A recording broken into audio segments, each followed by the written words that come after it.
Sir ನಮಸ್ಕಾರ.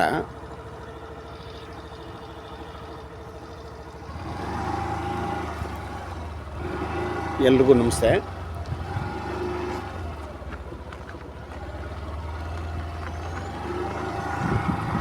ಇದೊಂದು metalling ರಸ್ತೆ, ಭಾಳ ವಿಶಾಲವಾಗಿದೆ ನೋಡಿ. ಹಳ್ಳಿ ಭಾಗದ ರಸ್ತೆ. ಈ ಒಂದು ರಸ್ತೆ ಇದೇ ಗ್ರಾಮದ ರೈತರ ಆಸ್ತಿಗಳಿಗೆ ಹೋಗ್ತಕ್ಕಂಥ ಒಂದು ರಸ್ತೆ ಅಷ್ಟೆ. ಇಲ್ಲಿ ಯಾವುದೇ ಥರದ ಹಳ್ಳಿಗಳಿಗೆ ಹೋಗ್ತಕ್ಕಂಥ ರಸ್ತೆ ಏನಲ್ಲ. ಈ ಭಾಗದ ರೈತರ ಆಸ್ತಿಗಳಿಗೆ ಹೋಗ್ತಕ್ಕಂಥ ಒಂದು ರಸ್ತೆ. ಸೊ ಚಾಮರಾಜನಗರದಿಂದ ಗುಂಡ್ಲುಪೇಟೆಗೆ ಹೋಗ್ತೀವಲ್ಲ ಹೈವೇ, ಸೊ ಹೈವೇಯಿಂದ 4 ಆಗುತ್ತೆ ಸ್ಪಾಟ್ಗೆ. ಹೈವೇಯಿಂದ 4 ಸ್ಪಾಟ್ಗೆ. ಹಳ್ಳಿಗೆ ಭಾಳ ಹತ್ತಿರ ಇದೆ. ನಾನು ತೋರಿಸ್ತೀನಿ ನಿಮಗೆ ಹಳ್ಳಿ ಕೂಡ ನೋಡಿ. ಇವೆಲ್ಲವೂ ಕೂಡ ಇದೇ ಊರಿನ ರೈತರದ್ದು. ಒಳಗಡೆ ಬಾಳೆ ಹಾಕೊಂಡಿದ್ದಾರೆ, ಕೋಕೋನಟ್ಸ್ ಹಾಕೊಂಡಿದ್ದಾರೆ.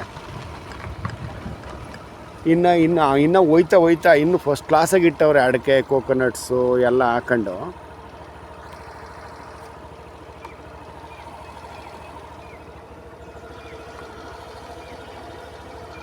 ಒಳ್ಳೆ ವಾಟರ್ ಬೆಲ್ಟ್ ಇದೆ, ಸಂಪೂರ್ಣ ರೆಡ್ ಸಾಯಿಲು.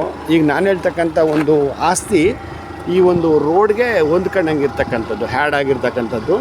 ಹಳ್ಳಿಗೆ ಭಾಳ ಹತ್ತಿರ ಇದೆ.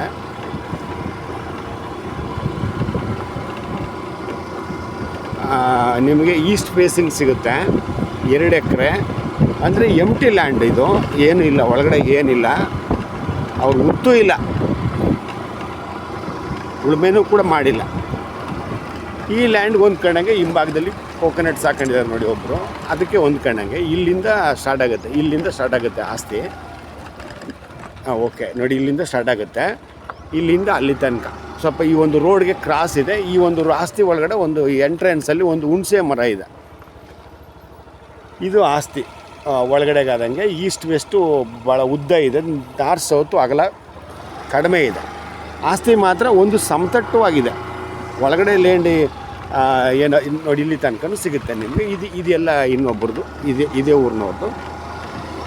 ಆಸ್ತಿ ಮಾತ್ರ 99% ಎಲ್ಲ ಒಂದು ಸಮತಟ್ಟವಾಗಿದೆ, ಒಳಗಡೆ ಮಾಡೋ ಅಂಥದ್ದು ಏನಿಲ್ಲ.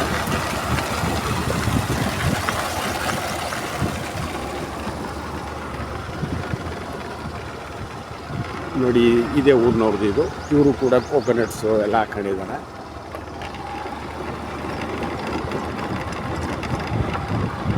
ಇದೇ ಊರು. ಹಳ್ಳಿಯಿಂದ ಒಂದು ಅರ್ಧ ಕಿಲೋಮೀಟ್ರ್ ಆಗಲ್ಲ. ಇವರು 1 ಎಕರೆ, ಒಂದು ಕುಂಟೆಗೆ 80,000 ರೂಪಾಯಿ ಹೇಳ್ತಾಯಿದ್ದಾರೆ. ಅಂದರೆ 32 ಲಕ್ಷ ಎಕರೆ. ಸ್ವಲ್ಪ ಸ್ಲೈಸ್ಲಿ ನೆಗೋಷಿಯಬಲ್ ಆಗುತ್ತೆ, ಬಟ್ ಎಷ್ಟಾಗುತ್ತೆ ನನಗೆ ಅದ್ರ ಬಗ್ಗೆ ಐಡಿಯಾ ಇಲ್ಲ. ಸ್ವಲ್ಪ ಹೆಚ್ಚು ಕಡಿಮೆ ಆಗ್ಬೋದು ಅಂತಂದರು ನಮ್ಮ ಸ್ನೇಹಿತ. ನೋಡೋಣ ಏನಾಗುತ್ತೆ ಅಂತ. ಇಷ್ಟ ಇದ್ದಂಥವ್ರು ಕಾಲ್ ಮಾಡಿ ಏನೇ ಮಾಹಿತಿ ಇದ್ರೆ ಮಾತಾಡೋಣ.